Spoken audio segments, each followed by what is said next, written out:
নমস্কার, আমি বন্দনা। আমার কিচেনে আপনাদের সবাইকে স্বাগত জানাই। আবারও এসে হাজির হয়েছি রসুন পেঁয়াজ ও মশলা ছাড়া আলুর চচ্চড়ি বা আলুর তরকারির একটি রেসিপি নিয়ে। আজ তৈরি করব নিরামিষ আলুর চচ্চড়ি।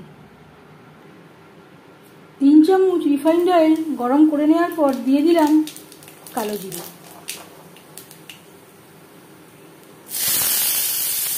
10-15 সেকেন্ড জিরে ভেজে নেওয়ার পর দিয়ে দেবো আলু। এখানে আমি 3টে আলু খোসা ছাড়িয়ে ছোটো ছোটো টুকরো করে কেটে নিয়েছি আর পরিষ্কার করে দিয়ে নিয়েছি। এই রান্নাতে রসুন পেঁয়াজ ও মশলা ব্যবহার করছি না। 2-3 মিনিট নাড়াচাড়া করে নেওয়ার পর দিয়ে দেবো সামান্য পরিমাণে হলুদের গুঁড়ো, স্বাদ মতো লবণ।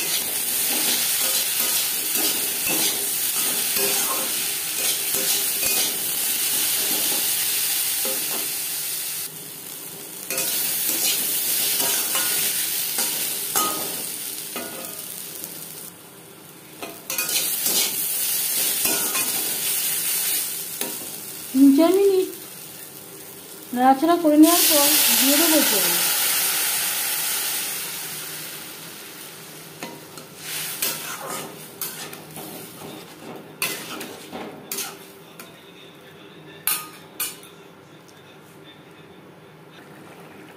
গ্রেভি বেশ ভালো করে ফুটতে শুরু করে দিয়েছে।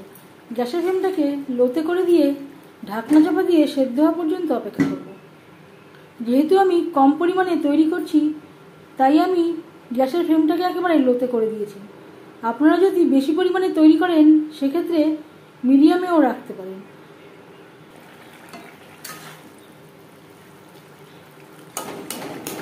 আলু বেশ ভালো করে সিদ্ধ হয়ে গেছে।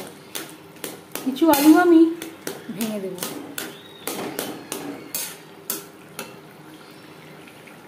আর দিয়ে দেব চেরা কাঁচা লঙ্কা।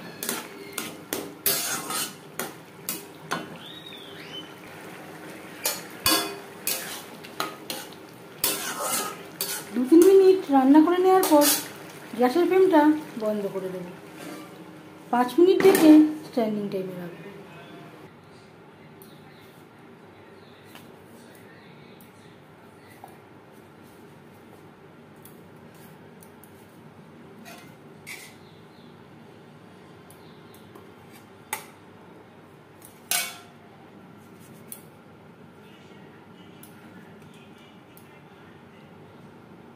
আলুর চচ্চড়ি সার্ভ করতে পারেন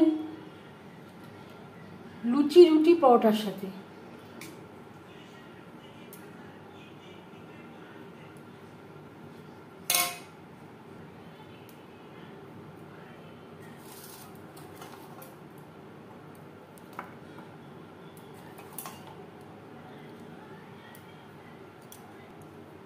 আলুর চচ্চড়ি রেসিপিটি কেমন লাগলো অবশ্যই জানাবেন কমেন্টের মাধ্যমে। যদি এই রেসিপিটি ভালো লেগে থাকে লাইক করবেন, শেয়ার করবেন, সাবস্ক্রাইব করবেন আমার চ্যানেলটিকে। বেল আইকনটা প্রেস করে দেবেন। যখন আমি নতুন ভিডিও আপলোড করব তার নোটিফিকেশান সবার আগে আপনার কাছে পৌঁছে যাবে। আপনারা সবাই অনেক অনেক ভালো থাকবেন। এই ভিডিওটি দেখার জন্য ধন্যবাদ।